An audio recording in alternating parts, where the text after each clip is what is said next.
يقول: هل يجوز للمصلي إذا عطس أن يحمد الله أثناء الصلاة؟ وكيف إذا كان المصلي إماما؟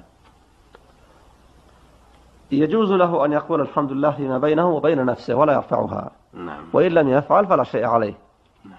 لأن الحمد لله ذكر، إلا أنه ليس من أعمال الصلاة في هذه الحالة، وإنما قصد به العطس، لكن لا بأس بذلك إن شاء الله. جزاكم الله.